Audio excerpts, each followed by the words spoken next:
ज्ञानदेव तुकाराम ज्ञानेश्वर महाराज की जय. जगद्गुरु तुकाराम महाराज की जय. सद्गुरु जोग महाराज की जय. जो आनंद सत्यप्रकाश विभू आणि आधार नामरूपास बुद्धी जाण जाणे आणि जाणेही त्यास तो अपार शुद्ध परमात्मा मीची असे. माझे अपार स्वरूप समुद्रावरती जणू तरंग ब्रह्मा विष्णू महेश गणपती सूर्य चंद्र वरुण यममिर्विती देवी कुबेर ही तैसेची. जो सर्वज्ञानी दया घन मुनी हृदय ज्याचे करीती ध्यान त्याचे बुद्धी उपाधी करुण मिथ्या भान मजची माझी होतसे. ज्याचे अज्ञाने भासे जगत जसा दोरीवरी सर्प दिसत परी दोई ठाई ना सर्प जगत ते स्वतंत्राणी स्वयं ब्रह्ममेची असे. पुण्यपुरुषी सदैव निष्काम बोध प्राप्ती कारणे भजावा राम. तो मीची आहे आत्मा आप्तकाम तरी नमन कोणा करावे मिया.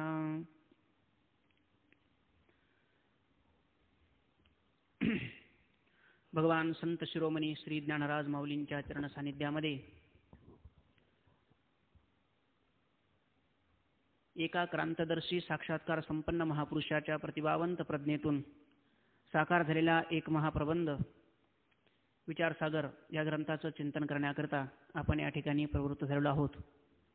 खऱ्या अर्थाने विचारसागर या ग्रंथाला आरंभ चतुर्थ तरंगापासून होतो असं बऱ्याचशा विद्वान पुरुषांचं द्रष्ट्या ऋषींचं मत आहे. पूर्वी आतापर्यंत झालेले जे 3 तरंग आहेत, प्रथम तरंग, द्वितीय तरंग आणि तिसरा तरंग, प्रथम तरंगामध्ये आणि द्वितीय तरंगामध्ये अनुबंध चतुष्टयाचा संक्षिप्त पद्धतीने विचार केलेला आहे आणि तृतीय तरंगामध्ये श्रीगुरूंचे लक्षणं त्या ठिकाणी प्रतिपादन केले आणि श्रीगुरु संबंधाने शिष्याचे काय कर्तव्य असतात, शिष्याचं कर्तव्य आणि श्रीगुरूंचं लक्षण विशेषत्वाने तृतीय तरंगामध्ये प्रतिपादन केलेलं आहे. परंतु शास्त्राला आरंभ मात्र आतापर्यंत अजून झालेला नाही. चतुर्थ तरंगामध्ये खऱ्या अर्थाने विचारसागर जो ग्रंथ आहे, ज्याला शास्त्रामध्ये दार्शनिक चिंतन म्हणतात, त्या दार्शनिक चिंतनाचा आरंभ चतुर्थ तरंगापासून खऱ्या अर्थाने होतो. या ठिकाणी भगवंताच्या कृपेने ज्ञानराज माऊलींच्या दिव्य अशा आशीर्वादातून, गुरुवर्य डॉक्टर महाराजांच्या दिव्य अशा आशीर्वादाने चतुर्थ तरंगाला या ठिकाणी आपण आज रोजी आरंभ करीत आहोत. तरंग चौथा, श्री गुरु सच्चिदानंदाय नमः. उत्तम अधिकाऱ्यास उपदेशाचा प्रकार. या तरंगामध्ये 3 प्रकारचे अधिकारी प्रतिपादन केलेले आहेत. चतुर्थ तरंगामध्ये उत्तम अधिकारी, 5व्या तरंगामध्ये मध्यम अधिकारी आणि 6व्या तरंगामध्ये कनिष्ठ अधिकारी. त्यांचे नामाभिधान या तरंगामध्ये दिलेले आहेत. एकाचं नाव आहे तत्वदृष्टी, एकाचं नाव आहे अदृष्टी आणि तिसरा जो आहे, जो कनिष्ठ अधिकारी, त्याचं नाव आहे तर्कदृष्टी. शुभसंतती नावाच्या राजाची ही 3 मुले आहेत. पुढे शुभसंतती नावाचा जो राजा आहे त्याची कथा या ठिकाणी प्रतिपादन केली आहे. पण असं जर कोणी विचारलं, ही कथा नेमकी कोण्या ग्रंथामध्ये आलेली आहे, उपनिषदामध्ये आली का पुराण ग्रंथामध्ये आली, नेमकी आली कुठे, तर ही कथा कोण्याही पुराणामध्ये आलेली नाही किंवा कोण्याही उपनिषदामध्ये आलेली नाही. तर ही कथा कल्पित कथानक ग्रंथकारांनी या ठिकाणी उपस्थित केलेलं आहे, या ठिकाणी प्रतिपादन केलेलं आहे. ती कथा आता ग्रंथकार स्वामी निश्चलदासजी या ठिकाणी आपल्यासमोर उद्धृत करीत आहेत. उत्तम अधिकाऱ्यास उपदेशाचा प्रकार. लक्षपूर्वक जर आपण हे श्रवण केलं तर आपले हे 1-2 पान जवळपास 1 तासामध्ये होऊन जातील. उत्तम अधिकाऱ्यास उपदेशाचा प्रकार. पहिल्या व दुसऱ्या तरंगात अनुबंधाचे संक्षिप्त व विस्ताराने वर्णन करून तिसऱ्या तरंगात प्रथम श्रीगुरूंचे लक्षण सांगितले आणि शिष्याने श्रीगुरूंची सेवा कशी करावी व अध्यात्म विचार कसा करावा हेही सांगितले. त्यानंतर आता वेदांत विचार रूपशास्त्र गुरुशिष्य संवाद रूपाने सांगण्याकरता एक कल्पित कथानक मूल ग्रंथकाराने सांगितलेले आहे. ते असे, शुभसंतती राजाची कथा. या ठिकाणी उत्तम अधिकाऱ्यास उपदेशाचा प्रकार. ज्ञानेश्वर महाराजांनी उत्तम अधिकारी याचं विश्लेषण करत असताना 18व्या अध्यायामध्ये संदर्भ दिला. ज्ञानेश्वर महाराज वर्णन करतात की काणा वचनाची भेटी सरिसाची पै किरटी वस्तू होनी उठी कवणू एक जो. श्रीगुरूंच्या वाक्याचा, महावाक्याचा, शिष्याच्या उत्तम अधिकारी असलेला जो शिष्य आहे त्या उत्तम अधिकारी पुरुषाच्या श्रोत्राशी जर त्या वाक्याचा संबंध आला तर त्या पुरुषाला तात्काळ ताबडतोब मी वस्तू होणी उठी कवणी एक जो, मी केवळ ब्रह्मरूप आहे असा त्या पुरुषाचा बोध होतो. श्रीगुरूंचे शब्द ऐकल्याबरोबर श्रोत्रिय अवृजनो अकामहतो निरिंधन इवा नलाहा असं श्रीगुरूंचं लक्षण प्रतिपादन केलेलं आहे. असे श्रोत्रिय ब्रह्मनिष्ठ आणि कृपाळू असलेले जे श्रीगुरू आहेत, त्या श्रीगुरूंच्या अमृतमय मुखारविंदातून निघालेले जे शब्द आहेत, महावाक्य आहेत, आणि उत्तम अधिकारी जर पुढे असेल, साधन चतुष्टय संपन्न अधिकारी असेल, त्या पुरुषांनी जर हे शब्द श्रवण केले असतील तर त्याला ताबडतोब त्या वाक्याचा उच्चारण आणि ते वाक्य आपल्या कानाशी पडल्याबरोबर मी ब्रह्मरूपच आहे, तत्वमसी ऐशी वाणी, एक वेळ पडता कानी, अविद्या निद्रा गेली पळून तत्क्षणी जागी नला, असं नाथ महाराजांनी भागवतामध्ये म्हटलेलं आहे. तत्वमसी असं वाक्य कानावर पडल्याबरोबर मी केवळ ब्रह्मरूप आहे अशी ज्याची स्थिती होते, असा ज्याला भाव उत्पन्न होतो, तो खऱ्या अर्थाने उत्तम अधिकारी आहे. आणि असा जो उत्तम अधिकारी आहे, त्या उत्तम अधिकाऱ्याला उपदेशाचा प्रकार या तरंगामध्ये विशेषत्वाने प्रतिपादन केलेला आहे. सामान्य जो पुरुष आहे मध्यम अधिकारी, त्या मध्यम अधिकाऱ्याचं वर्णन, त्या मध्यम अधिकाऱ्याचा जो उपदेश आहे, तो उपदेश या तरंगामध्ये केलेला नाही. मध्यम अधिकाऱ्याकरता लय चिंतनाचा प्रकार आहे, तो पंचम तरंगामध्ये ग्रंथकार वर्णन करणार आहे. लय चिंतन पृथ्वीचा आपामध्ये, आपाचा तेजामध्ये, तेजाचा वायूमध्ये, वायूचा जलामध्ये, जलाचा आकाशामध्ये, पृथ्वी आप तेज वायू आणि आकाश, आकाशाचा पुन्हा मायेमध्ये आणि मायेचा ब्रह्मामध्ये, असा जो लय आहे, लय करत करत गेल्यानंतर त्याला मी केवळ ब्रह्मरूप आहे, ब्रह्म हे चतुर्थ तरंगामध्ये ज्ञेय करावं असं प्रतिपादन केलेलं आहे. तो उत्तम अधिकाऱ्याकरता. आणि कनिष्ठ अधिकाऱ्याला ब्रह्म हे ध्येय असतं, याचं वर्णन पंचम तरंगामध्ये आपल्याला पुढे विस्तारपूर्वक त्याचं वर्णन येणारच आहे. आपण महाराजांच्या मुखातून ते श्रवण करणारच आहोत. या ठिकाणी उत्तम अधिकाऱ्याचा उपदेशाचा प्रकार ग्रंथकार प्रतिपादन करतात. उत्तम अधिकाऱ्याचं वर्णन आपण आतापर्यंत केलेलं आहे. पहिल्या व दुसऱ्या तरंगात अनुबंधाचे संक्षिप्त व विस्ताराने वर्णन करून तिसऱ्या तरंगात प्रथम श्रीगुरूंचे लक्षण सांगितले. प्रथम तरंगामध्ये एकदम सोपं आहे. पहिल्या तरंगामध्ये आणि दुसऱ्या तरंगामध्ये अनुबंध चतुष्टय ज्याच्या ज्ञानाने मुख्य ग्रंथामध्ये प्रवेश होत असतो, तो अनुबंध जो आहे, तो अनुबंध ज्ञानेश्वर महाराजांनी प्रत्येक अभंगाला अनुबंध आहे का प्रत्येक ग्रंथाला अनुबंध आहे, प्रत्येक ग्रंथाला अनुबंध आहे असं म्हणणं हे विशेष नाही. पण वारकरी संप्रदायातील संत मांदी आडींनी जेवढे म्हणून काही अभंग केलेले आहे, त्या प्रत्येक अभंगाला काय आहे, अनुबंध आहे. जसे ज्ञानेश्वर महाराज म्हणतात, देवाची द्वारी उभा क्षणभरी तेने मुक्तिचारी साधियल्या, हरिमुखे म्हणा या अभंगामध्ये. आणि प्रत्येक अभंग कीर्तनाला ज्यावेळेला आपण घेतो त्यावेळेला त्या अभंगाचा पहिले अनुबंध सांगितला पाहिजे.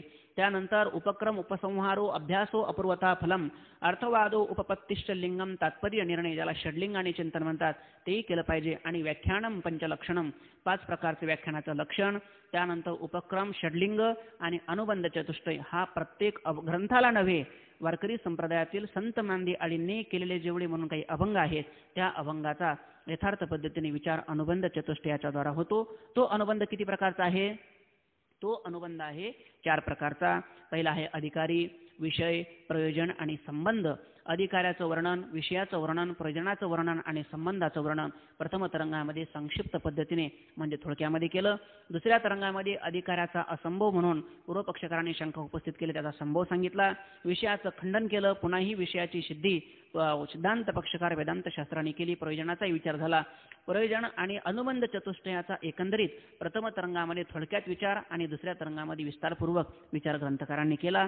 तृतीय तरंगामध्ये सांगतात, तिसऱ्या तरंगामध्ये प्रथम श्रीगुरूंचे लक्षणं सांगितले. श्रीगुरूंचं काय लक्षण असतात? गुरु हे श्रोत्रिय असतात, गुरु हे ब्रह्मनिष्ठ असतात आणि श्रीगुरू हे कृपाळू असतात. एक लक्षण असेल आणि एक लक्षण नसेल तरी एक शास्त्रकार सांगतात चालणार नाही. काही व्यक्ती आहेत त्या श्रोत्रिय आहेत, त्यांना शब्दाचं ज्ञान आहे. शिष्य ज्या वेळेला शंका विचारतो त्यावेळेला तंतोतंत रीतीने त्या प्रश्नांची ते उत्तर देत असतात. पण त्यांना जर विचारला आपण तुमचा अनुभव काय, अनुभव सांगा, तर त्यांना मात्र अनुभव सांगता येत नसतो. मनुष्याला अनुभवही सांगता आला पाहिजे. श्रोत्रियता शब्दाचं ज्ञान तर असावंच असावं, पण त्याबरोबर आपला ब्रह्मानुभूती दुसऱ्यामध्ये संक्रमित करण्याची जी शक्ती आहे ती संक्रमित करण्याची शक्ती सुद्धा असावी. अर्थात ब्रह्मनिष्ठता ज्याला म्हणतात. आपल्याला सर्वांना एक उदाहरण माहीत आहे. स्वामी विवेकानंदांना ज्या वेळेला स्वामी विवेकानंदांनी प्रश्न विचारला श्रीगुरूंना, तुम्ही देव पाहिला का? रामकृष्ण परमहंसांना स्वामी विवेकानंद प्रश्न विचारतात, तुम्ही देव पाहिला का? जर तुम्ही तो देव पाहिला असेल तर तो देव तुम्ही मला दाखवू शकता का? त्यावेळेला रामकृष्ण परमहंसांनी स्वामी विवेकानंदांना उत्तर दिलं. ते सांगतात, अरे मी देव पाहिला असं नाही, मी देव पाहिला पण कसा पाहिला? तुझ्यामध्ये आणि माझ्यामध्ये जेवढं अंतर आहे, तू माझ्यापासून जेवढा दूर आहेस त्याच्यापेक्षा 1000 पट तू माझ्या जवळ जेवढा आहेस त्याच्यापेक्षा 1000 पटीने जवळ मी देव पाहिलेला आहे. स्वामी विवेकानंदांच्या डोक्यावर रामकृष्ण परमहंसांनी हात ठेवला. हात ठेवल्याबरोबर स्वामी विवेकानंदांना 3 दिवसापर्यंत निर्विकल्प समाधी लागला. याला म्हणतात ब्रह्मनिष्ठता. आपला बोध दुसऱ्यामध्ये संक्रमित करण्याची शक्ती, याला शास्त्रामध्ये ब्रह्मनिष्ठता म्हणतात. श्रीगुरु हे श्रोत्रिय तर असावेच, त्याबरोबर त्यांनी ब्रह्मनिष्ठता आपला अनुभवही दुसऱ्याला सांगता यायला पाहिजे आणि पुन्हा ते उदारही असावेत, त्याला कृपाळू असं म्हणतात. नाहीतर मग एखादा शिष्य जर रात्री 8 वाजता शंका विचारणा करता आला तर त्यांना सकाळी ये असं कधी म्हणता कामा नये. तर त्यांच्या ठिकाणी कृपाळुता, उदारता हे ज्ञान जे आहे, हे ज्ञान सर्वांना समजावं, हे ज्ञान समजांना कळावं आणि ज्या थाटामध्ये संत जगतात किंवा जगलेत तोच थाट त्याही पुरुषाला मिळावा अशी जी उदात्त भावना आहे, ही उदात्त भावना श्रीगुरूंच्या ठिकाणी असायला पाहिजे. म्हणजे एकंदरीत श्रीगुरू हे श्रोत्रिय पाहिजेत, श्रीगुरू हे ब्रह्मनिष्ठ पाहिजेत आणि श्रीगुरू हे कृपाळूही पाहिजेत. एक असतील आणि एक लक्षण नसेल किंवा 2 लक्षण असतील आणि 1 लक्षण नसेल तर चालणार नाही. हे सर्व लक्षणं श्रीगुरूंच्या ठिकाणी असावे लागतात. त्यांना श्रीगुरू म्हणतात. गुरु शब्दाचा अर्थ गु म्हणजे अंधकार, रु म्हणजे प्रकाश, जे अंधकाराचे नाशक असतात. शिष्याच्या ठिकाणी असलेला जो अंधकार आहे, अज्ञानरूपी अंधकार, त्या अज्ञानरूपी अंधकाराचं खऱ्या अर्थाने नाशक कोण असेल तर ते श्रीगुरू आहेत. ते ज्ञानाचा आपल्यावर ठसा उमटवतात, ते ज्ञान देतात आणि त्या ज्ञानाच्या द्वारा आपल्याला अज्ञानरूपी अंधकारातून दूर करत असतात. असे श्रीगुरूचे लक्षणं तृतीय तरंगामध्ये प्रतिपादन केलेत. पुन्हा श्रीगुरूचे लक्षणच सांगितले असं नव्हे तर शिष्याची लक्षणे त्या ठिकाणी प्रतिपादन केली. श्रीगुरू संबंधाने शिष्याचे काय कर्तव्य असतात, शिष्याने कशी श्रीगुरूंची सेवा करावी, कसं त्या ठिकाणी नम्र असावं, याचे वर्णन तृतीय तरंगामध्ये केलेलं आहे. तद्विधी प्रणिपातेन परिप्रश्नेन सेवया उपदेक्षन्ति ते ज्ञानम ज्ञानिनाः तत्त्वदर्शिनात. ज्ञानेश्वर महाराजांनी याच्यावर क्रम सांगत असताना या ठिकाणी श्लोकामध्ये तद्विधी प्रणिपातेन परिप्रश्नेन सेवया, सेवा हा जो शब्द आहे हा नंतर सांगितलेला आहे. ज्ञानेश्वर महाराजांनी मात्र ती तर ज्ञानाचा पुरटा, सेवा हा दारवंटा, ती स्वाधीन करी सुबटा ओळगुनिया मग तनु मनोजीवे, चरणाशी लागावे अगरवता करावे दास्य सकळ, मग अपेक्षित जे आपुले ते विचारली पुसली जेणे अंतःकरण बोधिले संकल्पाने. असा क्रम ज्ञानेश्वर महाराजांनी आपल्या टीकेमध्ये प्रतिपादन केलेला आहे. श्री लक्षण, शिष्याचे लक्षण त्या ठिकाणी प्रतिपादन केले. तन अर्पण प्रकार, मन अर्पण, धन अर्पण प्रकार. श्रीगुरूंच्या ठिकाणी आपलं जीवन जे आहे, माझा मी नाही, माझे जे निर्णय आहेत हे सर्व निर्णय कोण घेणार, श्रीगुरूच घेणार. मी फक्त दिसायला आहे, स्वतंत्र निर्णय घेण्याची शक्ती मात्र माझ्यामध्ये नाही, माझे निर्णय सर्व श्रीगुरू घेऊ शकतात. असं जे आपलं संपूर्ण समर्पण आहे, आपलं समर्पण नव्हे तर आपलं काय असावं, आपलं सर्पण असावं श्रीगुरूंच्या ठिकाणी. असं शिष्याची लक्षणं तृतीय तरंगामध्ये प्रतिपादन केलेत. त्यानंतर शिष्याने गुरुची सेवा कशी करावी व अध्यात्म विचार कसा करावा हे सांगितले. पुन्हा अध्यात्माबद्दल त्याची काय प्रणाली असावी, विचार प्रणाली असावी, कशा प्रकारची अध्यात्माचा त्यांनी विचार करावा हे वर्णन तिसऱ्या तरंगामध्ये सांगितलं. त्यानंतर आता वेदांत विचार रूपशास्त्र गुरु शिष्य संवाद रूपाने सांगण्याकरता एक कल्पित कथानक मूल ग्रंथकाराने सांगितले आहे ते असे. त्यानंतर वेदांत विचार रूप जे शास्त्र आहे हे वेदांत शास्त्र आहे. हे वेदांत शास्त्र विचार जे आहे ते गुरु शिष्य संवाद रूपाने सांगण्याकरता, गुरु आणि शिष्य संवाद रूपाने सांगण्याकरता एक कल्पित कथानक ग्रंथकाराने सांगितलेला आहे. या ठिकाणी गुरु शिष्य संवाद असा शब्द आलेला आहे शास्त्रामध्ये. याला तद्विद्य संभाषा म्हणतात. तद्विद्य संभाषा म्हणजे वाद, संवाद, जल्प आणि वितंड असे शब्द आहेत. वादाला संवाद म्हणतात किंवा संवादालाच वाद म्हणतात. आपल्याला शब्द दिसताना विरुद्ध वाटतात. वाद म्हणजे आपण म्हणतो त्यांच्यामध्ये फार मोठा वाद झाला. वाद म्हणजे काय, त्यांच्यामध्ये काहीतरी फार मोठं भांडण झालं आणि वाद झाला असा अर्थाचा या शब्दाने हा पारिभाषिक शब्द आहे. वाद म्हणजे वादे वादे जायते तत्वबोधाः.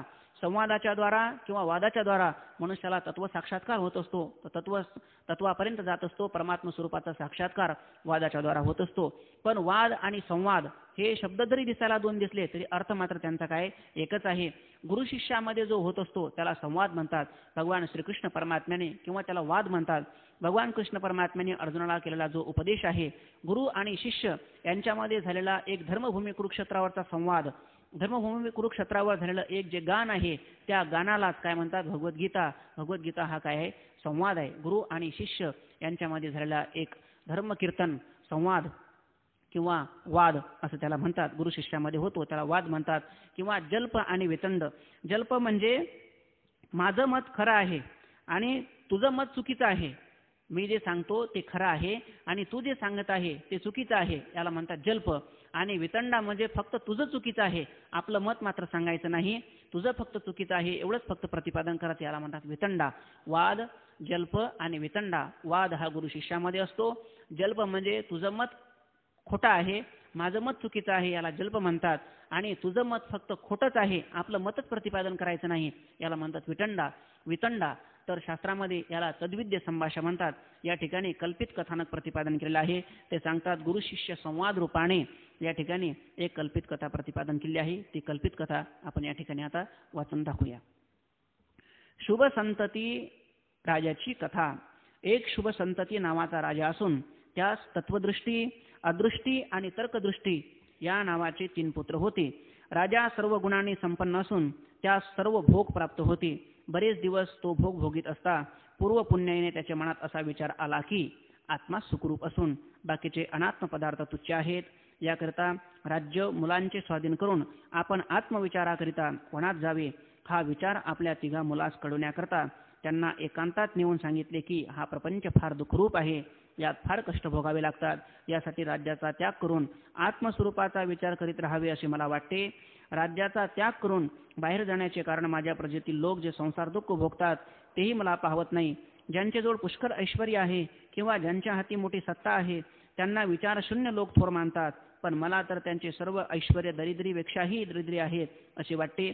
यासाठी सर्व राज्यवैभव सोडून आत्मसुख प्राप्तीकरता मला एकांतस्थानी जावेसे वाटते.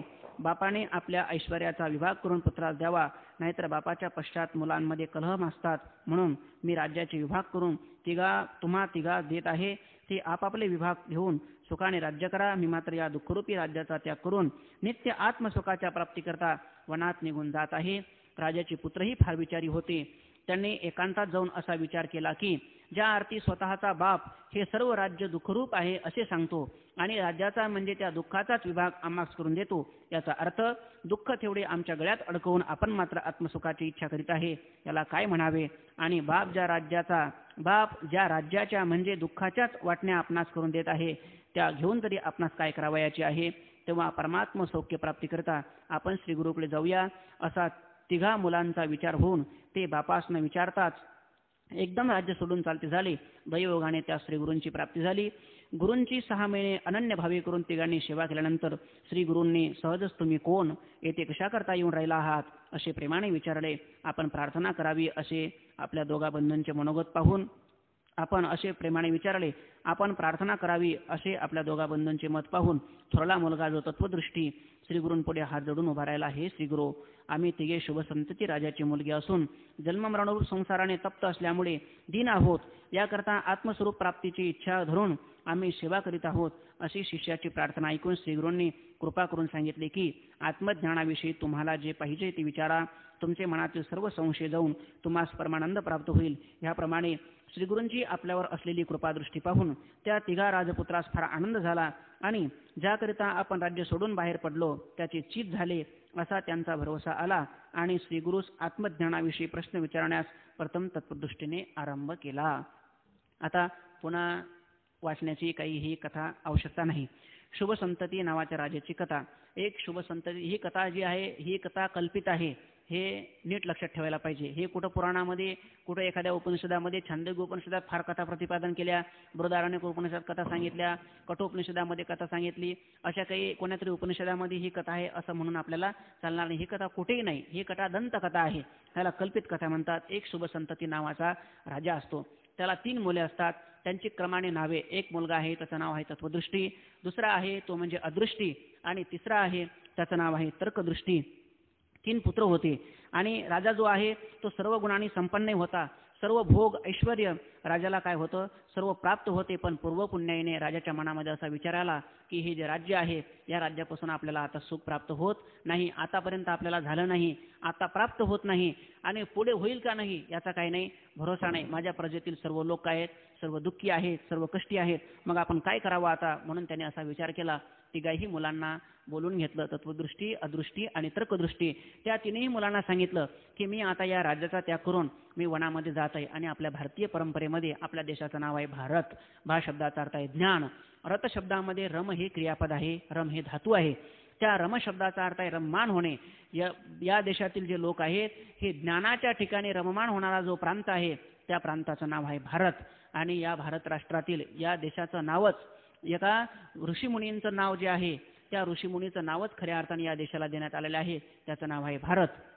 आणि या भारतातले कितीतरी राजे असं लिहिलेलं आहे एका ठिकाणी की संसारी सुख जोडे तरी का सेविती गिरीकडे राज्य टाकून गेले थोडे ते काय वेळे म्हणावे 99% राजे या देशातले राज्याचा त्याग करून आपल्या आत्मकल्याणाकरता केवळ निरतिशय आनंदाकरता दुःख संबंधित असलेला जो आनंद आहे त्या आनंदाच्या भोगाकरता वनाचा त्यांनी स्वीकार केला. वनामध्ये जाऊन घनदाट अशा वनामध्ये जाऊन त्यांनी तपश्चर्या केल्या आणि आपल्या जीवनाची अंतिम यात्रा त्यांनी काय केली, सफल केली. आपलं जीवन पूर्ण केलं. आनंदाचा ढेकर त्यांनी आपल्या जीवनामध्ये दिला आणि जो आनंद संतांनी भोगला तोच आनंद जीवनाच्या अंतिम क्षणाला त्यांना सुद्धा तो मिळाला.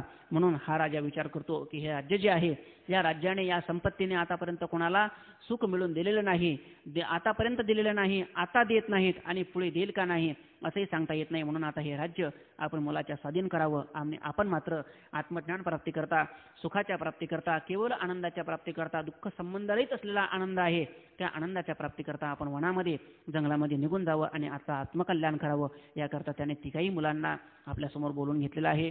मुलं समोर बसलेले आहेत. मुलं ही राजाची असल्यामुळे आज्ञाधारक मुलं होती, संस्कारी मुलं होती, ती राजाच्या समोर बसले. राजाने शुभसंतती नावाच्या राजाने म्हणजे वडिलांनी आपले सर्व प्रश्न मुलांच्या समोर उपस्थित केले. तुम्ही आता व्यवहार करण्याकरता सक्षम झालेला आहात, तर या संपूर्ण राज्याचा त्याग करून मी वनामध्ये आत्मज्ञान प्राप्तीकरता जात आहे, तर हे राज्य आता तुम्ही सांभाळा. कारण जर मी आता तुम्हाला हे राज्याच्या वाटण्या करून दिल्या नाहीत आणि जर अचानकरित्या मी निघून गेलो तर तुमच्यामध्ये मी गेल्यानंतर काय होणार, कलह होणार, भांडणे होणार आणि पुन्हा भांडणं झाल्यानंतर काय होतं हा प्रकार आपल्या सर्वांना ज्ञातच आहे. तर भांडणं माझ्या पश्चात होऊ नये याकरता मी आपल्यालाच माझ्यासमोर आता ह्या सर्व वाटण्या करून देत आहे.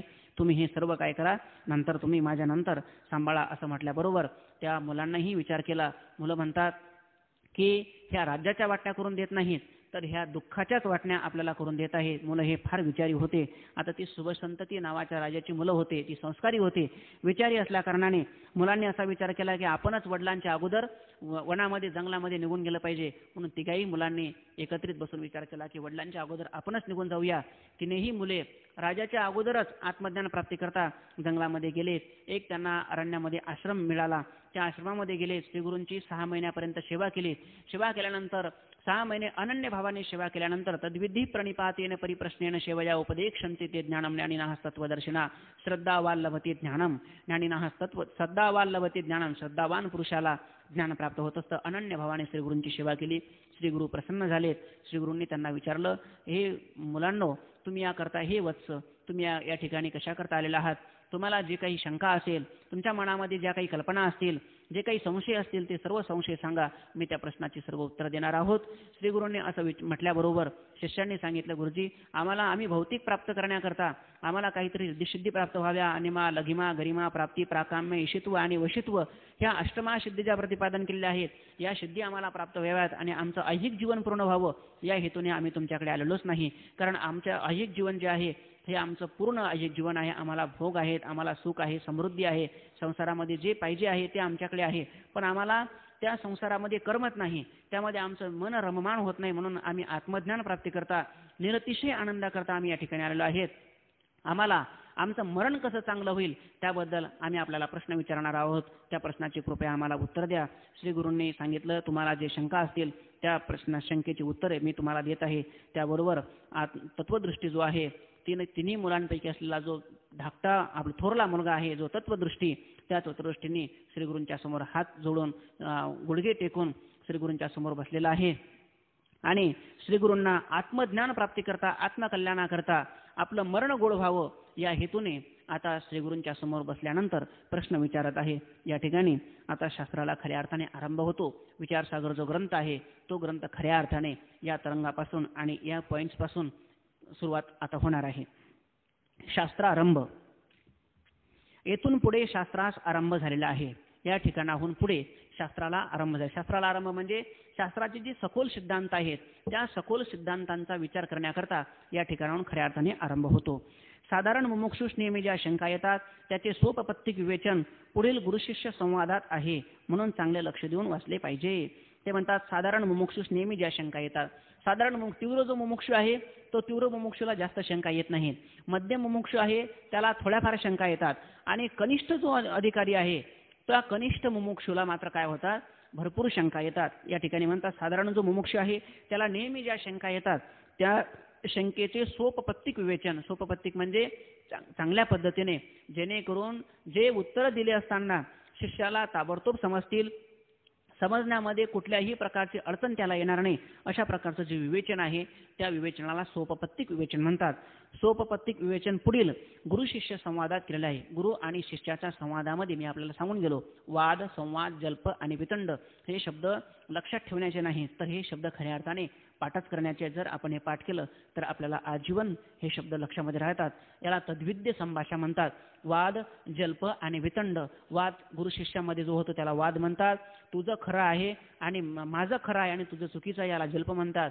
तर फक्त तुझं चुकीचं आहे आपलं मत सांगायचं नाही त्याला वितंडा म्हणतात. तर या ठिकाणी शास्त्रारंभ जो आहे तो गुरु आणि शिष्य यांच्या संवादाच्या रूपाने या ठिकाणी सोपपत्तिक विवेचन या तरंगामध्ये शास्त्राच्या सखोल सिद्धांताचं केलेलं आहे.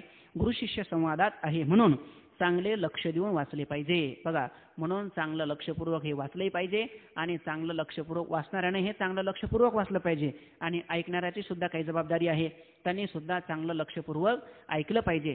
जर लक्षपूर्वक आपण हे सिद्धांत ऐकले, हे मंत्ररूप वाङ्मय आहे. मननात त्रायती यस्मात् तस्मात् स मंत्रः, किंवा उच्चारण मात्रेन फलम ददाति इति मंत्रः.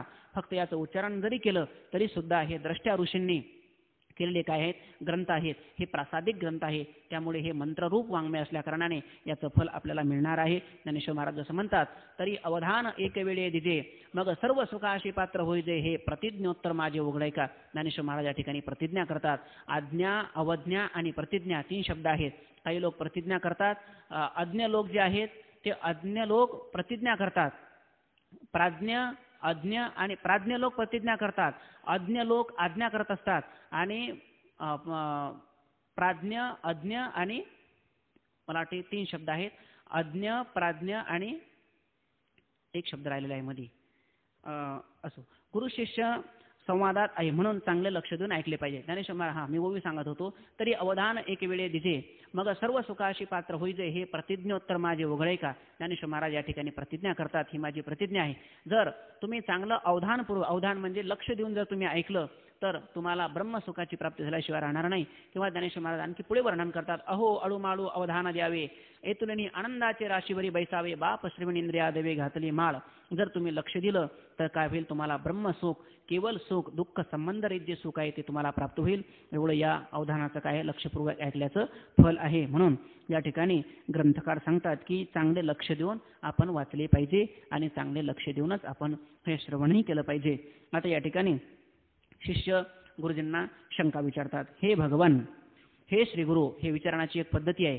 ज्यावेळेला आपण श्रीगुरूंच्या समोर बसतो त्यावेळेला अमुक धक्क्या एखादा प्रश्न विचारावा असं नाही. मोठ्यांची मर्यादा आपण राखली पाहिजे. आपल्यासमोर कोण आहेत, आपण कोणाला विचारत आहोत, हे जे जनरल नॉलेज आहे हे आपल्याला असलं पाहिजे. या ठिकाणी शिष्य आहे ते गुरुजींना प्रश्न विचारतात. कसे प्रश्न विचारतात हे आपण समजून घेतलं पाहिजे. या ठिकाणी किती नम्रता आहे.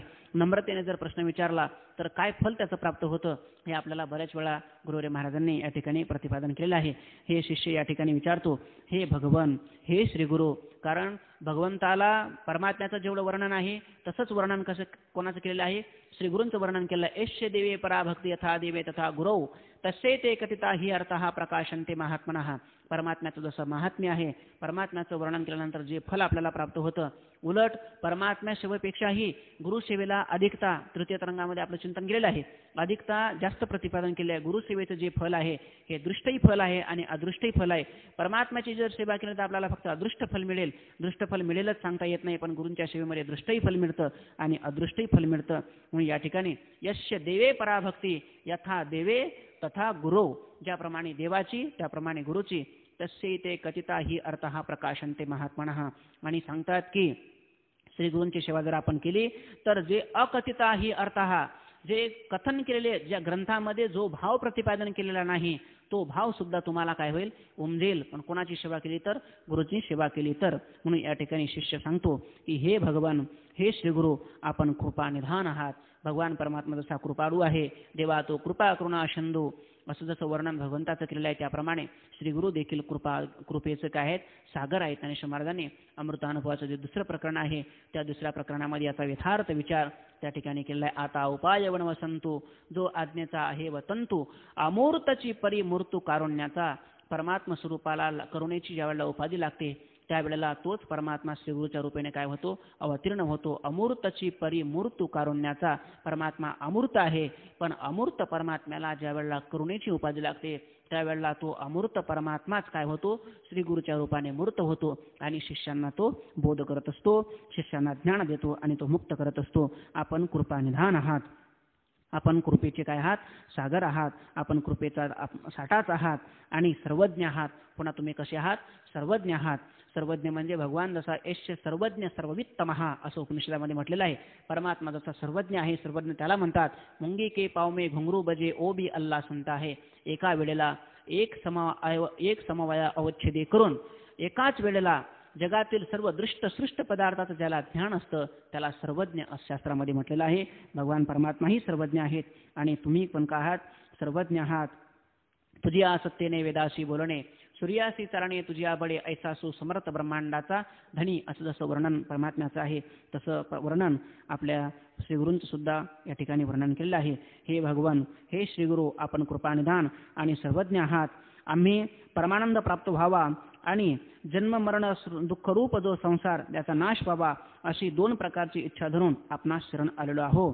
निषिद्ध कर्माचा त्याग आणि विहित कर्माचे अनुष्ठान आणि ईश्वर उपासनाही पुष्कळ केली, परंतु त्यापासून इच्छित फल प्राप्त झाले नाही. एवढेच नाही तर उलट संसार बंध जास्त होत गेला.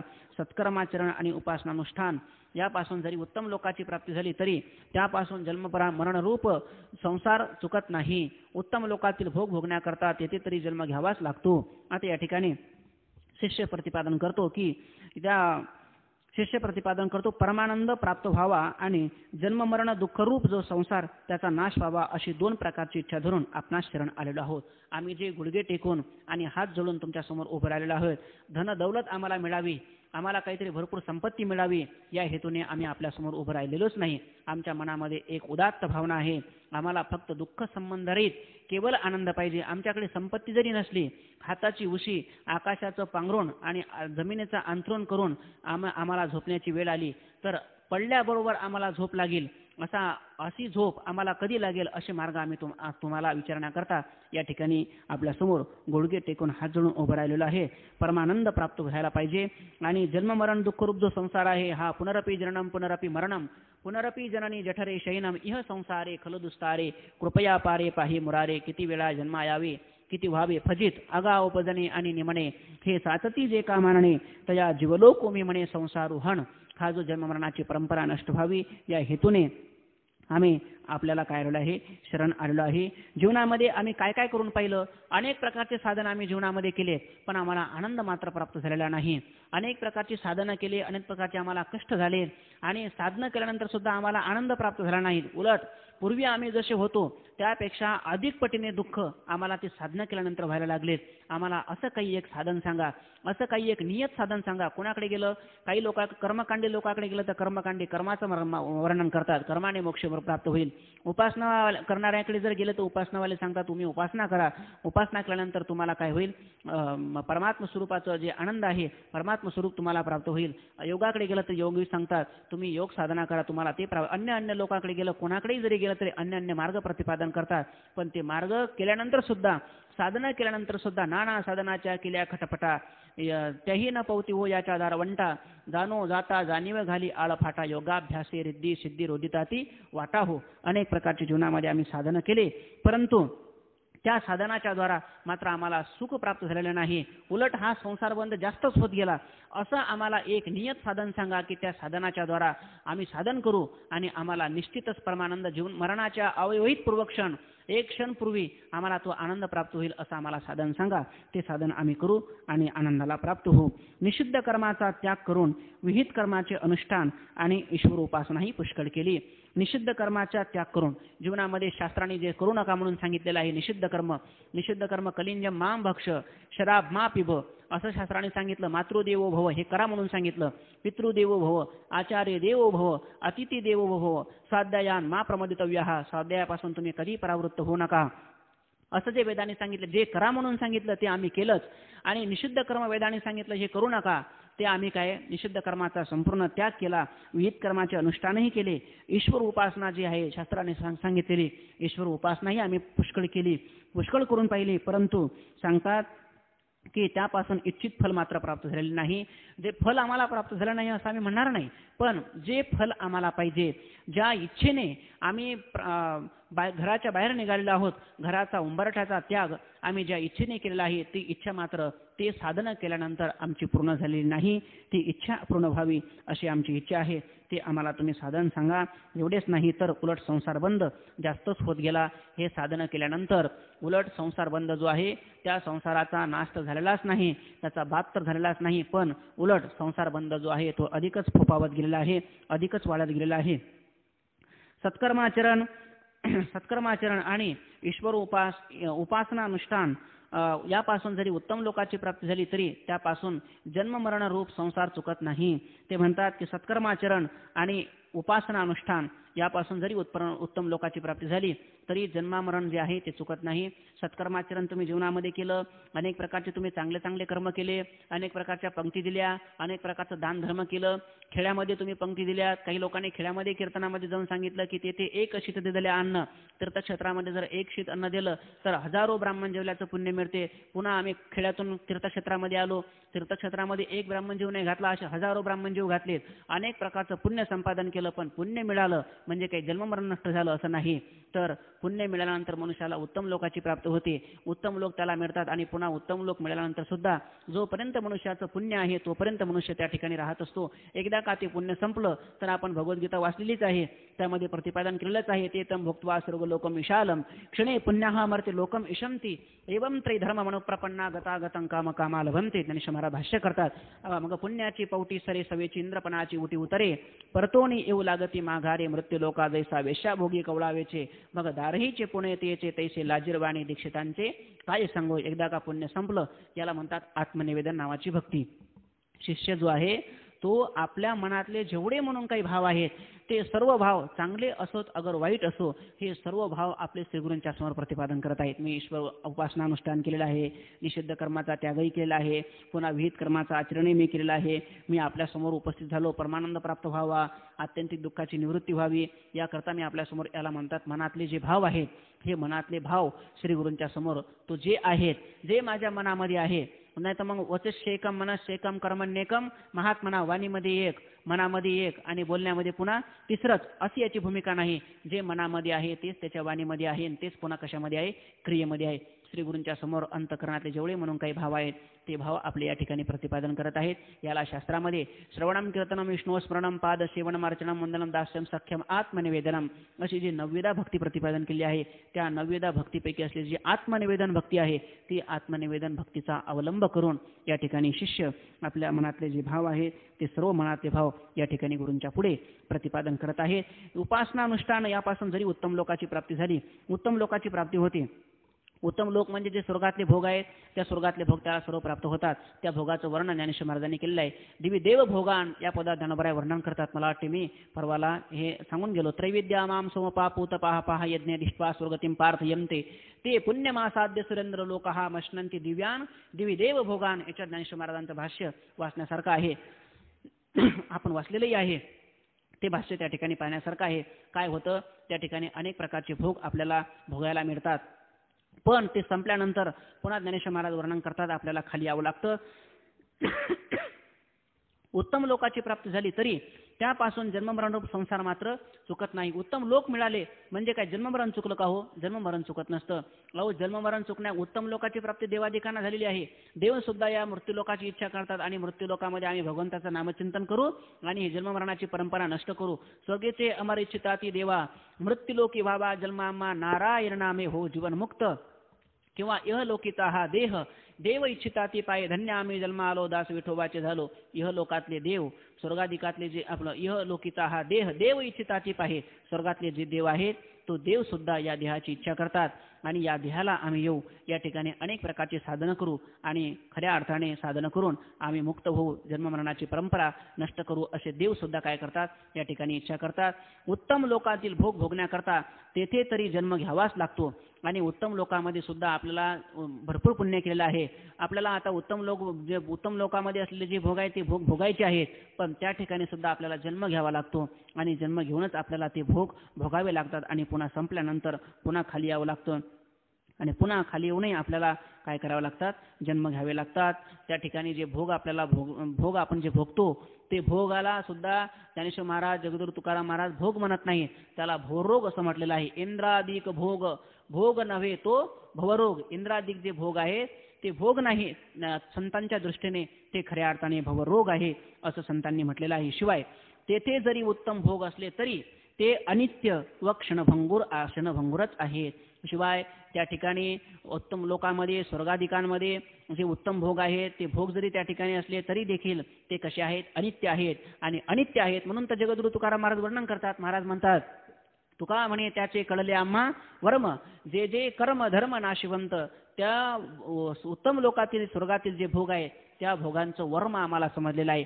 आणि एकदा का मनुष्याला पदार्थाचं वर्म समजलं म्हणजे मनुष्य त्यामध्ये कधी प्रवृत्त होत नाही. ज्ञानेश्वर महाराज वर्णन करतात, कळस ढिमाचे पोखर, काय करावी ती चित्रीव फळे परी आतुशेन. दृष्टांत सांगतोय, एका व्यक्तीच्या घरी, एका मुलाच्या घरी 2-3 मित्र आलेत आणि मित्राला शरबत वगैरे दिलं, पुन्हा बडीशेप वगैरे दिली आणि मित्र निघालेत. एक मित्र त्यामध्ये थोडा खोडसर होता. त्याने त्या मित्राला विचारलं, का हो तुम्ही आम्हाला शरबत दिलं, बडीशेप दिली आणि पुन्हा आम्हाला आता तुम्ही बाहेर काढत आहात. तुमच्या शोकेशमध्ये अनेक प्रकारचे चिक्कू, अनेक प्रकारचे फळफळावळे आम्हाला दिसतात. एवढे मोठे त्यामध्ये चिक्कू असताना सुद्धा तुम्ही आम्हाला एकही चिक्कू देत नाहीत. एवढे तुम्ही चिक्कू आहात, आम्हाला का बरं तुम्ही फळ देत नाहीत? त्यावेळेला त्या मित्राने त्याचा हात धरला आणि शोकेशपर्यंत आणलं. त्याला सांगितलं, हे शोकेश उघड आणि ते चिक्कू तू घे आणि तूच खा. त्यावेळेला त्या मित्राने ते कपाट उघडलं आणि बघितलं, हातामध्ये ती चिक्कू घेतल्याबरोबर त्या चिक्कूचा हातामध्येच भुगा झाला. त्या चिक्कू होता, तो चिक्कू जो आहे तो होता शेणाचा. आणि त्याचा भुगा झाल्यानंतर आता मनुष्याची ते खाण्यामध्ये प्रवृत्ती होईल का? होणार नाही. का प्रवृत्ती होणार नाही? त्याचं वर्म त्याला समजलं. त्याप्रमाणे जगद्गुरू तुकाराम महाराज, काय करावी ती चित्रीव फळे तरी आतू शेण, त्यामध्ये मात्र शेण भरलेलं आहे, ती चित्रीव फळे आहेत. त्याप्रमाणे तुकोबाराय वर्णन करतात की स्वर्गामध्ये जे भोग आहेत त्या भोगाचं महात्म्य, त्या भोगाचं जे वर्णन आहे ते वर्णन आम्ही ऐकलेलं आहे, ते भोग आम्ही प्रत्यक्ष पाहिलेले आहेत. त्यामुळे आम्ही वैकुंठामध्येच राहणारे आहोत. आम्ही वैकुंठवासी आलो याची कारणाशी, बोली जेले ऋषी साच भावे वर्ताया. त्यामुळे त्या भोगाचं आम्हाला विशेष प्रकारचं माहिती आहे, त्याचं वर्म आम्हाला समजलं. त्यामुळे आमची प्रवृत्ती आता त्याकडे कधी होणार नाही. आमची प्रवृत्ती फक्त जन्ममरण कसं नष्ट होईल याकडेच आमचं विशेषत्वाने लक्ष लागलेलं आहे. ते भोग जे आहेत ते कसे आहेत? शिवाय तेथे तरी उत्तम भोग असले तरी ते अनित्य व क्षणभंगूरच आहेत. क्षणभंगूर म्हणजे क्षय आणि अतिशय या दोषाने ते भोग युक्त आहेत. पुण्य संपल्यानंतर ते पुन्हा खाली यावं लागतं. कारण ज्या पुण्याने ते भोग प्राप्त होतात ते पुण्य संपल्यावर पुन्हा त्यांना मृत्यूलोकात यावे लागते, ते लागतेच. ते पुन्हा मृत्यूलोकात यावे लागते, ते लागतेच. म्हणजे पुण्य संपलं की पुन्हा त्यांना खाली यावं लागतं. म्हणून त्या भोगाचा आनंद अनित्य आहे. म्हणून ते भोग आहेत ते भोगही अनित्य आहेत. त्या भोगापासून मिळणारा जो आनंद आहे तो आनंदही खऱ्या अर्थाने अनित्य आहे. नित्यानंदा पुढे आनंद तो कोण? ह्या परमात्मा स्वरूपाचा जो आनंद आहे तो आनंद नित्य आनंद आहे आणि विषयातला जो आनंद आहे तो अनित्य आनंद आहे. आम्हास तर ज्या आनंदाचा कधी नाश होत नाही व जो सर्वात श्रेष्ठ आहे अशा परमानंद प्राप्तीची आणि जन्ममरण दुःखरूप संसारात निवृत्तीची इच्छा आहे. आम्हाला तो आनंद पाहिजे. म्हणजे कोणता आनंद? ज्या आनंदाचा कधी नाश होत नाही, जो आनंद शाश्वत आहे, चिरकाल टिकणारा आहे, दीर्घकाल टिकणारा आहे, असा आनंद जो आहे त्या आनंदाची आम्हाला इच्छा आहे. परमानंद प्राप्तीची इच्छा आहे. जन्ममरण दुःखरूप संसार आहे त्या निवृत्तीची आम्हाला खऱ्या अर्थाने इच्छा आहे. आणि तशी तीव्र इच्छा धरूनच आम्ही आपल्यासमोर काय झालेलं आहे? प्रवृत्त झालेलो आहेत. अनेक साधना जीवनामध्ये केल्यात, पण त्याने आम्हाला जो आनंद आम्हाला पाहिजे तो आनंद आम्हाला मिळालेला नाही. म्हणून आपण परमानंद प्राप्तीचा आणि संसार दुःख निवृत्तीचा उपाय कृपा करून सांगावा. असं नियत साधना आम्हाला सांगा की त्या साधनाच्या द्वारा आम्हाला परमानंद प्राप्त होईल आणि जन्ममरणरूप जे संसार आहे त्या संसाराची काय होणार? निवृत्ती होईल. म्हणून कृपा करून सांगावा म्हणजे त्या उपायाने आम्ही कृतकृत्य होऊ. तो उपाय जर तुम्ही सांगितला तो उपाय आम्ही करू आणि त्या उपायाच्या द्वारा आम्ही काय होऊ? कृतकृत्य होऊ. अशा उपायाने आम्ही कृतकृत्य झालो तरच आमच्या मनुष्य देहाचे सार्थक, नाही तर आमच्यात आणि पशुत फरक तो काय? ह्याकरता परमानंद प्राप्तीचा आणि जन्ममरण संसार दुःख निवृत्तीचा उपाय सांगावा अशी आपल्या चरणी प्रार्थना आहे. अशा उपायाने आम्ही कृतकृत्य झालो तरच आमच्या मनुष्य देहाचे सार्थक होईल. तुम्ही उपाय सांगावा आणि तो उपाय आम्ही करावा.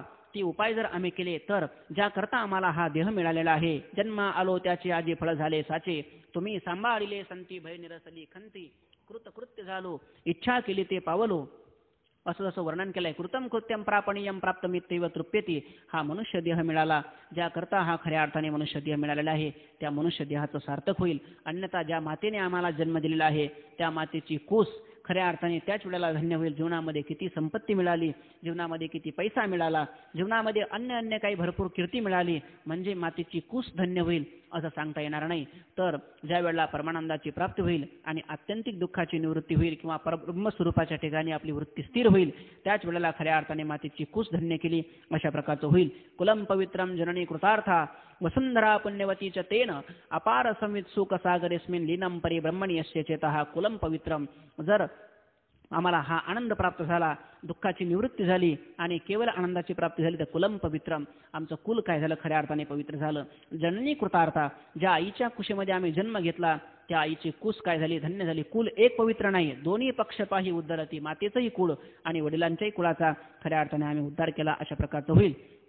वसुंधरा पुण्यवतीच्या तेने संपूर्ण पृथ्वी पवित्र केली अशा प्रकारचं पुण्य आम्हाला मिळेल. या मनुष्य देहाचं खऱ्या अर्थाने सार्थक होईल. नाहीतर ते म्हणतात आमच्यात आणि पशु फरक तो काय, मनुष्य परी कुतरी ती. मनुष्यामध्ये आणि ढोरावासरांमध्ये जनावरांमध्ये कुत्र्यांमध्ये काय फरक असेल, त्यांना 4 पाय आहेत आणि पुच्छ आहेत, यांना फक्त 4 पाय नाही आणि काय नाही, शेपूट नाही. मनुष्य परी कुत्री ती अशाच प्रकारचं होईल. ज्ञानम हि तेषाम अधिको विशेषः, असं वर्णन केलं आहे सुभाषितकारांनी. ज्ञानच फक्त मनुष्याच्या ठिकाणी काय आहे, अधिक विशेष आहे. सामान्य एतत् पशुभिर नराणा, बाकी सर्व गोष्टी काय सर्व सामान्य आहेत. पण मनुष्यामध्ये आणि पशुमध्ये काय फरक होईल बरं, जर आम्ही हे आत्मज्ञान प्राप्त केलं तरच त्यामध्ये फक्त फरक करता येईल, अन्यथा त्यांच्यामध्ये आणि आमच्यामध्ये काही फरक करता येणार नाही. तेही जगले आणि आम्ही काय झालो, आम्ही जगलो, एक दिवस तेही मेले आणि आम्ही सुद्धा एक दिवस मेलो. त्यांचाही जन्म झाला आणि आमचाही जन्म झाला, आमच्यात आणि त्यांच्यात फरक काय, काहीच फरक नाही. अशाच प्रकारचं होईल. ज्ञान प्राप्त करून घेतलं तरच त्यांच्यामध्ये आणि आमच्यामध्ये फरक काय होईल, करता येईल. याकरिता परमानंद प्राप्तीचा व जन्ममरण रूप संसार दुःख निवृत्तीचा उपाय सांगावा अशी आपल्या चरणी प्रार्थना आहे. याकरता या मनुष्य देहाचं सार्थक व्हावं या हेतूने आम्ही आपल्यासमोर उपस्थित झालेलो आहोत. तो उपाय आम्हाला तुम्ही सांगावा, तो उपाय सांगून तो उपाय आम्ही करू आणि आम्ही एक दिवस काय होऊ, मुक्त होऊ, एक दिवस आम्ही त्या आनंदाला प्राप्त होऊ अशी आपल्या चरणी खऱ्या अर्थाने आमची प्रार्थना आहे. अशी शिष्याची प्रार्थना ऐकून श्रीगुरूंनी आपल्या मनाशी असा विचार केला की हे शिष्य ज्या अर्थी परमानंद प्राप्तीची आणि संसार दुःख निवृत्तीची इच्छा करीत आहेत त्या अर्थी हे मोक्षाची इच्छा करणारे आहेत, यात शंका नाही.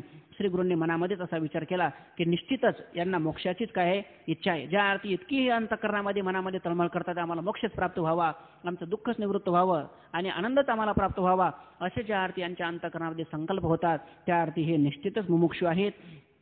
यांना निश्चितच मोक्षाची आवश्यकता आहे, यात काही शंका नाही. कारण परमानंद रूप ब्रह्म आहे, त्याची प्राप्ती होणे आणि संसार दुःखाची निवृत्ती होणे हेच मोक्षाचे स्वरूप आहे. आणि यांची जी शंका आहे ही शंका मोक्षाचीच शंका आहे. कारण मोक्षामध्ये 2 अंश प्रतिपादन केले, एक म्हणजे आत्यंतिक दुःखाची निवृत्ती आणि दुसरी परमानंद स्वरूपाची प्राप्ती. हेच मोक्षाचं खऱ्या अर्थाने स्वरूप आहे आणि त्याचीच इच्छा ह्या शिष्यात आहे, म्हणून हे मुमुक्षु आहे. आणि मोक्ष प्राप्तीची इच्छा असल्या कारणाने हे खऱ्या अर्थाने मुमुक्षु आहेत. आणि मुमुक्षुला आत्मज्ञानाचा मार्ग आपण प्रतिपादन केलाच पाहिजे, कारण आत्मज्ञान देण्याकरताच खऱ्या अर्थाने आपला अवतार झालेला आहे असं श्रीगुरूंनी मनोमनी विचार करून त्यांना आता साधन सांगण्याकरता श्रीगुरू या ठिकाणी प्रवृत्त झालेले आहेत. याकरिता यांना ज्ञानाचाच उपदेश केला पाहिजे, कारण ज्ञाना वाचून अन्य कोणत्याही उपायाने मोक्ष प्राप्त होत नाही, केवळ ज्ञानानेच प्राप्त होतो असा वेदांताचा काय सिद्धांत आहे, वेदाचा सिद्धांत आहे. श्रीगुरू मनामध्ये विचार करतात, आता हे तर मुमुक्षु आहेत, यांना पाहिजे मोक्ष, यांना पाहिजे दुःखाची निवृत्ती आणि आनंदाची प्राप्ती. तर ती आनंद प्राप्ती आणि दुःख निवृत्ती कशाने होईल, यांना नियत साधन आपण प्रतिपादन केलं पाहिजे. ते नियत साधन आहे ज्ञान. ज्ञानाचाच यांना आपण उपदेश केला पाहिजे. अन्य कोणतेही जरी यांना उपाय सांगितले तरी कोणत्याही उपायाने यांना मोक्ष प्राप्त होणार नाही. मोक्षाचं नियत साधनत्व आहे ज्ञानाला.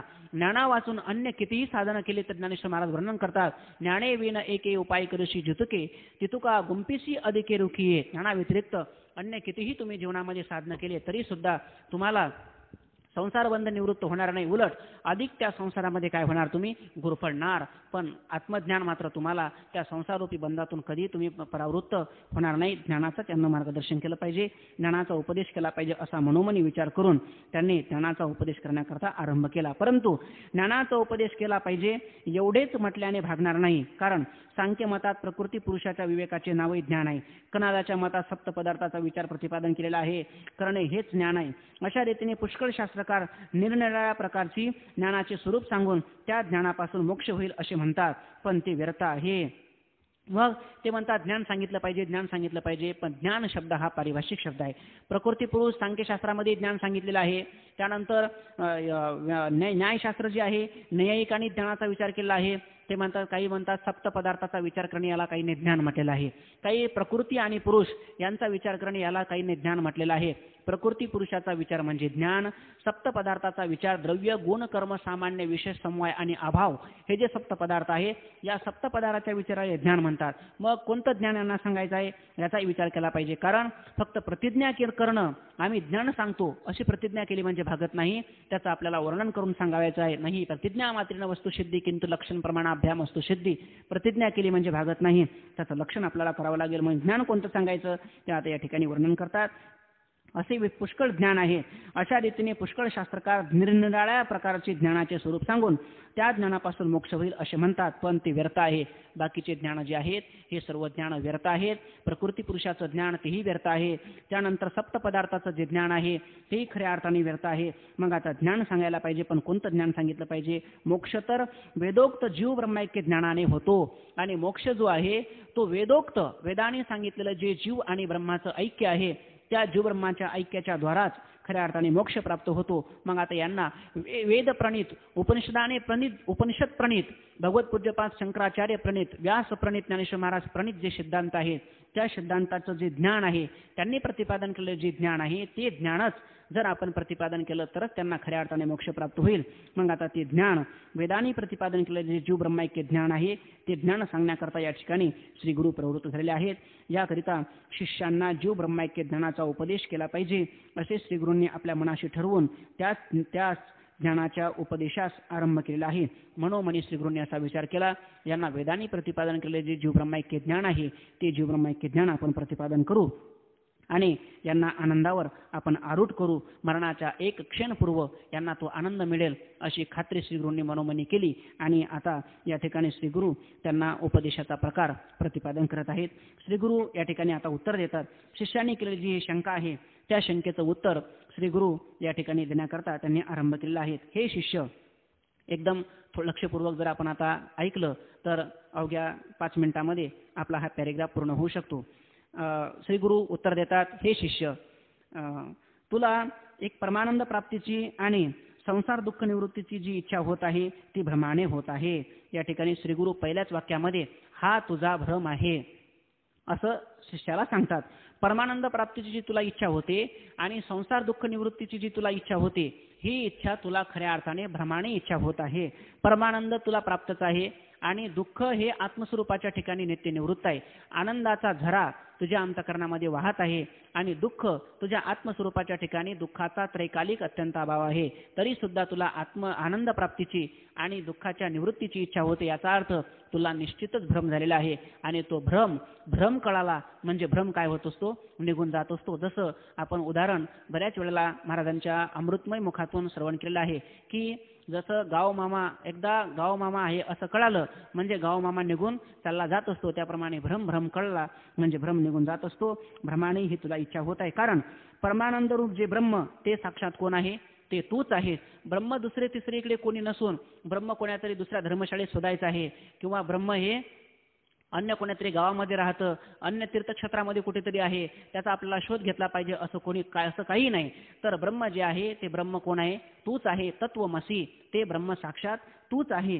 त्या तुझ्या ब्रह्मस्वरूपाच्या ठिकाणी जन्म मरणादी संसार दुःख यत्किंचितही नाही. म्हणून जन्म व नाशरहित स्वतःसिद्ध ब्रह्मरूप तू आहेस.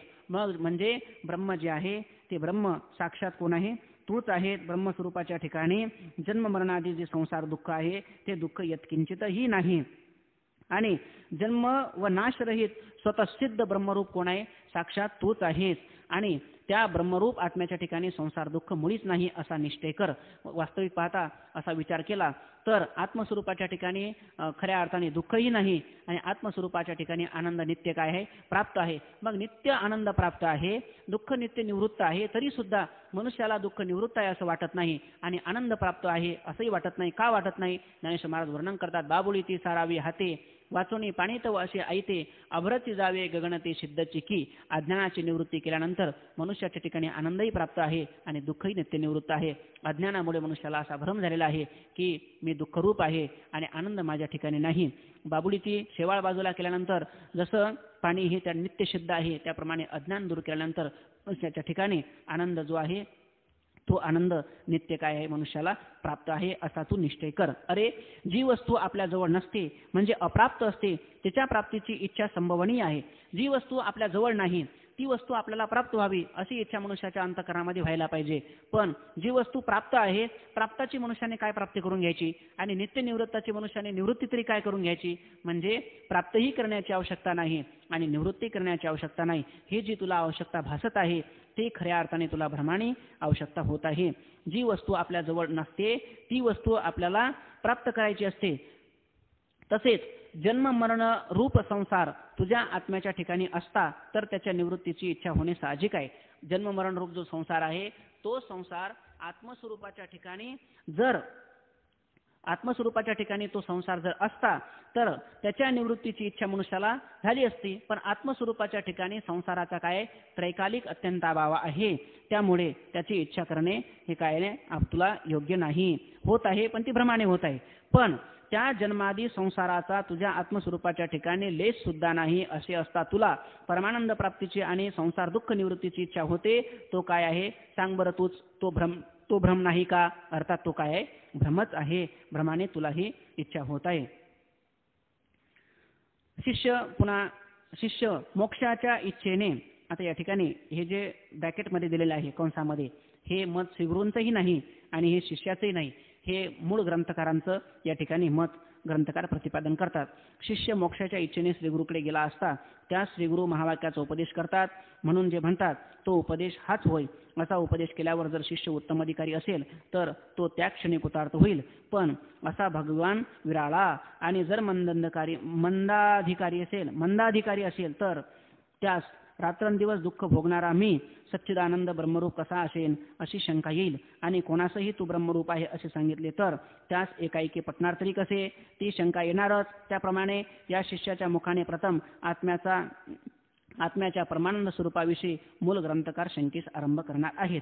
पुढे आता हे शास्त्रारंभ जो आहे आत्मानंदाची सिद्धी खऱ्या अर्थाने दार्शनिक ज्या प्रक्रिया आहेत दार्शनिक जे सिद्धांत आहेत त्या दार्शनिक सिद्धांताचा आरंभ आता या ठिकाणी खऱ्या अर्थाने होणार आहे. आणि खरा विचारसागर ऐकण्याकरता ज्याला आपण वेदांत म्हणतो तो वेदांत ऐकण्याकरता आपण आता या ठिकाणी आतापर्यंत कोणी आलं नसेल तर नाही आलं आतापर्यंत तरी चालेल.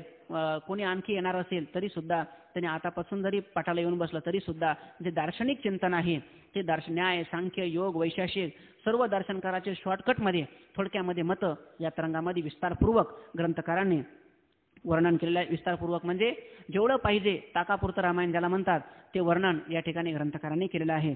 शिष्य मोक्षाच्या इच्छेने श्रीगुरूकडे गेला असता त्याला महावाक्याचा उपदेश श्रीगुरू करत असतात. तत्वमसी जे महावाक्य आहेत त्याचा उपदेश करतात. तो उपदेश म्हणजे हाच उपदेश आहे. उपदेश म्हणजे तत्वमसी असं सांगितलं पाहिजे असं काही नाही. तत्वमसी म्हणजे तू साक्षात ब्रह्मरूप आहेस. दुःख तुझ्या आत्मस्वरूपाच्या ठिकाणी नाहीच. यालाच खऱ्या अर्थाने काय म्हणतात महावाक्य म्हणतात. हेच खऱ्या अर्थाने महावाक्य आहेत. हाच उपदेश आहे. असा उपदेश केल्यावर जर तो उत्तम अधिकारी असेल तर कानावचनाची भेट झाल्याबरोबर काय होतो त्याला बोध प्राप्त होतो आणि तो कृतार्थतेचा तृप्तीचा ढेकर देत असतो. तो कृतार्थ होतो. पण असा भाग्यवान काय विरळ आहे. जसं गीतेमध्ये वर्णन केलं आहे मनुष्याणाम शस्त्रेषु कश्चित् दतती सिद्धये यतताम अपि सिद्धानाम कश्चिन्माम वेत्ति तत्वतः. मनुष्यामध्ये ज्ञानेश्वर महाराज मला वाटते काय होवी ज्ञानेश्वर महाराजांनी खाली या श्लोकावर वर्णन केले आहे. आस्तीच या महापुरी रिगताती कोटीवरी परी प्राप्तीच्या पहिल्या तरी उपायला निघे. ज्ञानेश्वर महाराज म्हणतात अहो या नदीमध्ये अनेक प्रकारचे लोक उड्या टाकतात पण पहिलं तीराला मात्र ते ज्ञानेश्वर महाराजांनी वर्णन केलं आहे. थोडं सैन्याचं रूप केलं आहे. ते वेळी लोह मांसा ते घोटी विजयश्रियेच्या पाठी एकोची बैसे. तो परकीयांचे जे बाण आहे परपक्षीयांचे बाण आपली छाती पुढे करून झेलणारा कोणीतरी एखादा शूरवीर पुरुष असतो. तोच मात्र विजयाची पताका खांद्यावर घेऊन आपल्या घरापर्यंत पोहोचतो. असा भाग्यवान विरळा ऐसा कोणी विरळा पावे असं तुकाराम महाराजांनी वर्णन केलं आहे.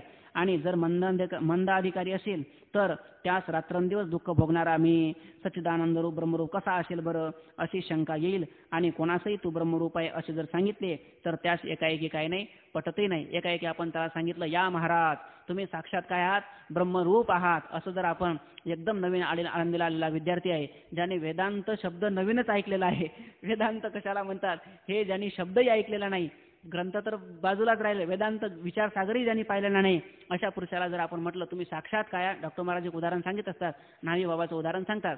शंकराचार्य मंगल करण्याकरता चप्पी करण्याकरता न्हाव्याच्या दुकानामध्ये गेलेत आणि गेल्याबरोबर न्हावी बाबांना सांगितले या न्हावी बाबा तुम्ही साक्षात ब्रह्मरूप आहात. तो न्हावी लगेच म्हणायला लागला अहो मी ब्रह्मरूप कसा असेल, ब्रह्मरूप कोण आहात, साक्षात परमानंद स्वरूप तुम्ही आहात, तुम्ही भगवंताचे अवतार आहात. म्हणजे एकाएकी जर आपण सामान्य पुरुषाला सांगितलं तर त्याला पटेल का, सामान्य पुरुषाला ते पटणारही नाही, ती शंका येणारच. त्याप्रमाणे या शिष्याच्या मुखाने प्रथम आत्म्याच्या परमानंदाविषयी मूल ग्रंथकार शंकेस आरंभ करतात. आता आत्म्याच्या परमानंद स्वरूपाविषयी शिष्याच्या मुखातून श्री गुरु काय करतात, आरंभ करतात. शिष्य या ठिकाणी आता एक शंका विचारणार आहे, एवढी आपण शंका विचारू आणि पूर्णविराम करू. शिष्य विचारतो गुरु महाराज माझा आत्मा परमानंद रूप आहे असे आपल्या उपदेशाप्रमाणे म्हणावे तर यत्किंचित अनुकूल विषय प्राप्त झाल्याबरोबर जो आनंद उत्पन्न होतो तो का व्हावा, आनंद तर मूळचाच आनंद, आत्मा तर मूळचाच आनंद रूप आहे, मग विषय प्राप्तीने आनंद उत्पन्न कसा होईल, आणि जर अनुकूल विषय प्राप्तीने आनंद उत्पन्न होतो तर आत्मा आनंद रूप नाही, आनंद विषयातच आहे असे मला वाटते. आता शिष्य शंका विचारतो गुरु महाराज अहो श्री गुरु आपण काय सांगता, आत्माच काय आहे, आनंद स्वरूप आहे असे आपल्या उपदेशाप्रमाणे आम्ही जर मानलं तर आत्मा आनंद रूप आहे असं तुम्ही सांगता. जर आत्माच आनंद रूप असेल तर मला अन्य विषय प्राप्त होतात, अनेक प्रकारचे विषय माझ्या पुढे येतात आणि त्या विषयाने मला काय होतो, आनंद प्राप्त होतो. तुमच्या म्हणण्याप्रमाणे जर आम्ही असं म्हटलं की आत्माच काय आहे, आनंद स्वरूप आहे, तर विषयापासून आम्हाला आनंद व्हायला पाहिजे नाही, आणि विषयापासून आम्हाला तर आनंद होतो, मग आत्मा आनंद रूप आहे असं कसं काय म्हणता, आणि आमचा काय हा प्रत्यक्ष विषयापासून आम्हाला आनंद होतो हा आमचा अनुभव आहे, विषय प्राप्त झाल्याबरोबर आम्हाला आनंद उत्पन्न होतो, तो आनंद आम्हाला उत्पन्न का व्हावा, आत्मा तर काय मूळचाच आनंद स्वरूप आहे, आत्मा मूळचा आनंद स्वरूप असताना विषय प्राप्तीने आम्हाला आनंद होतो, तो आनंद पहिली गोष्ट का व्हावा, आणि जर विषय अनुकूल विषय प्राप्तीने आनंद उत्पन्न होतो तर आत्मा आनंद रूप नाही असं काय झालं, सिद्ध झालं. विषयापासून जर आनंद होत असेल तर आत्मा काय नाही, आनंद रूप नाही असंच काय होते, सिद्धी होते. याचा विचार आपण उद्या पाहू. पुंडलिक वरदे हरिविठ्ठल श्री ज्ञानदेव तुकाराम ज्ञानेश्वर महाराज की जय.